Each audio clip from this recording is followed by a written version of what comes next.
हिंद, वंदे मातरम। मैं अंकित पटेल आप सभी भावी शिक्षकों का आपके अपने YouTube platform Target Teacher by Ankit में स्वागत करता हूं। मित्रों, हम लोग आज के इस वीडियो में अभिप्रेरणा के सिद्धांत के अंतर्गत अभिप्रेरणा का संगठनात्मक व्यवहार के सिद्धांत की चर्चा करेंगे।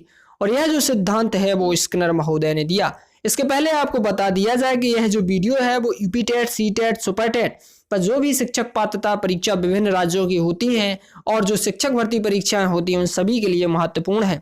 चूंकि स्किनर महोदय का मनोविज्ञान में एक अहम योगदान है, इसी बात को हम आज चर्चा करेंगे। तो इन्होंने स्किनर महोदय ने अधिगम के क्षेत्र में क्रिया प्रसूद अनुबंधन का सिद्धांत दिया है, सक्रिय अनुबंधन का सिद्धांत दिया है।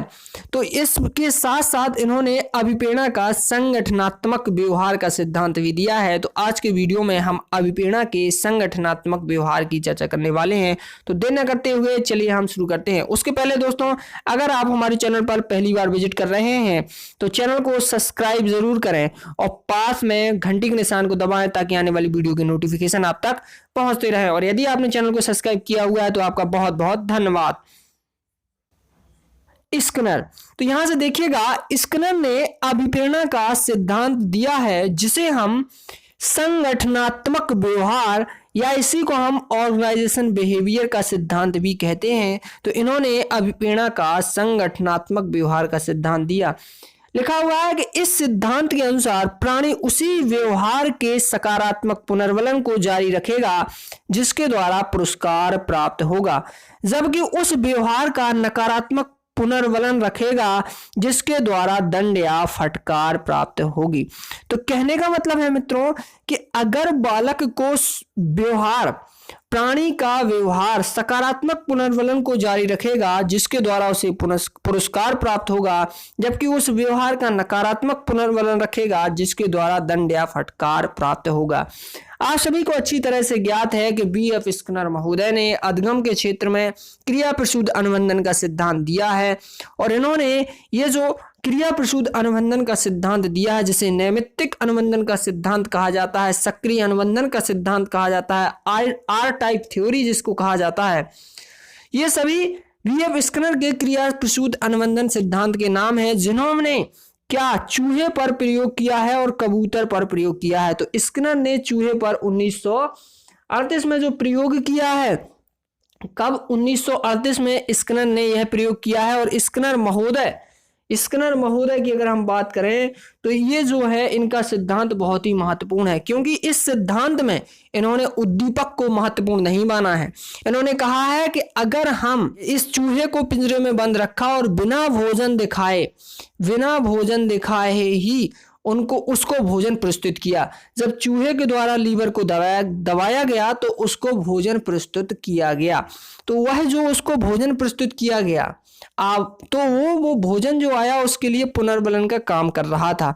अगली बार उसको चूंकि भोजन मिल गया है, उसको पुनर्बलन मिल गया है, तो वो पुनः भूखा होने पर अनुक्रियाएं करेगा और जब वो दोबारा अनुक्रियाएं करेगा तो लीवर फिर से उसके द्वारा दबाया जाएगा और पुनः उसे पुनर्बलन यानी भोजन प्राप्त हो जाएगा। यानी बार बार जब व्यक्ति को क्या होता है, प्राणी को जब बार बार क्या होता है, पुनर्बलन प्राप्त होता है, तो वह अपनी अनुक्रियाओं की दर को क्या करता है, बढ़ाता है। यानी चूहे द्वारा सक्रिय रहकर जैसे जैसे पुनर्बलन मिलता चला गया वैसे वैसे वह सही अनुक्रियाएं करने और लक्ष्य तक पहुंचने की प्रक्रिया में तीव्रता लाता गया। यानी उसकी अनुक्रियाएं कैसी होती गई, सही होती गई।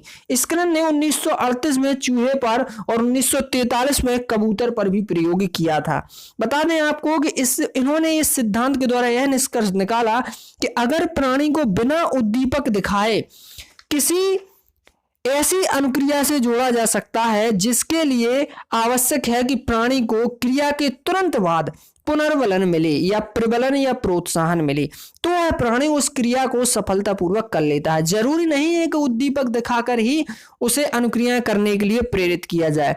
आप बिना उद्दीपक दिखाए उसको पुनर्बलन देकर भी क्या कर सकते हैं, उसे सफलता प्राप्त किए जा सकते हैं, उसे लक्ष्य की तरफ प्रदर्शित कर सकते हैं। इस प्रयोग के आधार पर स्किनर ने अपने जो प्रयोग किया उसके द्वारा जो प्रयोग किया गया उसने एसआर थ्योरी को आरएस थ्योरी में बदल दिया। स्किनर ने क्रिया प्रसूत अनुबंधन के सिद्धांत के आधार पर सिद्ध किया कि यदि किसी प्राणी को कोई क्रिया करने के लिए दी जाती है तो वह प्राणी उस क्रिया को तब तक दोहराता रहता है जब तक उसे प्रोत्साहन या पुनर्बलन की प्राप्ति होती है। तो इसका मतलब है कि उन्होंने पुनर्बलन के क्षेत्र में बहुत महत्वपूर्ण योगदान दिया और पुनर्बलन के प्रकार भी बताए, जो कि हम अधिगम के स्किनर के सिद्धांत में आपको बताएंगे। और इसके अलावा अविक्रमित अनुदेशन भी इन्होंने शब्द का प्रयोग किया है। तो अविक्रमित अनुदेशन भी स्किनर महोदय ने दिया है और माइक्रो टीचिंग शब्द का प्रयोग भी बीएफ स्किनर महोदय द्वारा किया गया है। दोस्तों, अभी तक आपने हमारे चैनल को सब्सक्राइब ना किया हो तो आपसे पुनः निवेदन है कि हमारे चैनल को सब्सक्राइब करें। हमारे इस चैनल पर इसी प्रकार के आपको वीडियो उपलब्ध होते रहेंगे। पास में घंटी के निशान को जरूर दबाएं ताकि आने वाली वीडियो की नोटिफिकेशन आप तक पहुंचती रहे। थैंक यू दोस्तों, धन्यवाद।